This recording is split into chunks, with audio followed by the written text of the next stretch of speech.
So in the last year, we have continued to receive tips on this case. There's probably hardly a week that goes by that we don't receive something, be it an email tip, a phone tip, occasionally somebody dropping in directly in person at the office, as well as some tips coming through Facebook, both to the police department page as well as people sending them directly to my personal profile on there. And then there are still some tips that come into the anonymous tip line that the family has set up, and then those get forwarded down to me. Every tip that comes in, obviously we're following up on them, doing some field work, trying to track people down, interviews. There's been some polygraphs conducted on the case, just trying to validate tips of whether or not they're credible or not. So yeah, I know one of the big concerns is whether or not the case is still active and whether it's been forgotten. And what I can assure people is it's absolutely still active. Myself and Detective McBride are the primary ones working on the case, and yeah, we collaborate on it a lot. We've spoken to outside agencies, spoken to the FBI a few times, and just running things past them. So yeah, the case is still very much active, and we definitely encourage people, if they have tips, to please call them in. I mean, some tips we've received many times from different people, and that's okay. Each person may have a little bit different spin on it from what they heard, but it's still an angle we can track down to see who they heard it from and then who that person heard it from, and eventually just trying to find the original source of the information. Now, how far are leads coming in from? Obviously, I reckon the Nebraska, Wyoming, South Dakota area, but I also would believe that tips would be coming in from further as well. Absolutely, yeah. We've received tips from all over the country. Occasionally we get sightings or possible sightings, and we've had those literally all over the country as well, and been able to work cooperatively with the agencies in those areas to try to run down those leads and, obtain photographs, video, if it exists, to be able to verify or, show that it wasn't him, things like that. So. At this point, is this still a missing person case, or is it a possible criminal case?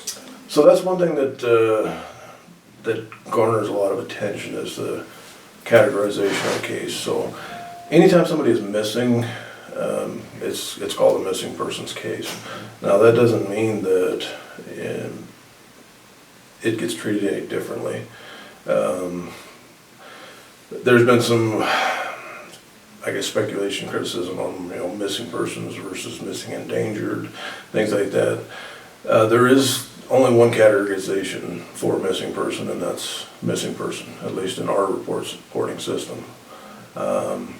So how it works is if somebody is then found, and if they're found alive, then it comes out as a missing person database and becomes resolved. If unfortunately they're not, then it goes into a different kind of investigation, gets recategorized based on the new findings. So right now it's categorized as a missing person because chance is still missing. Now, how often are you in communication with the Englebert family? I think that as the weeks and now years flip through, I mean, the need for streamlined communication might dissipate a little bit. I mean, is there still regular communication of what's the latest? I have been in communication with Chance's side of the family. I'm also in communication with his wife and her side of the family somewhat.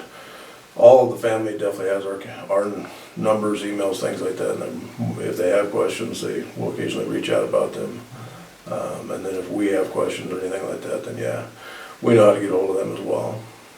Now, at this point, of any tips that have been submitted, are any still being actively pursued, or has the investigation been, nope, that's a dead end, that's not the right track to be looking down? We do have some tips that are still actively being investigated. Some of them have been ongoing for several months, but yeah, just due to the nature of them and some information's a little harder to validate than others, and, you know, some people are a little harder to track down and be able to interview, so. But yeah, no, it's still very much an active investigation, and like I said, there's hardly a week goes by that Detective McBride and myself don't discuss the case and follow up on tips, things like that.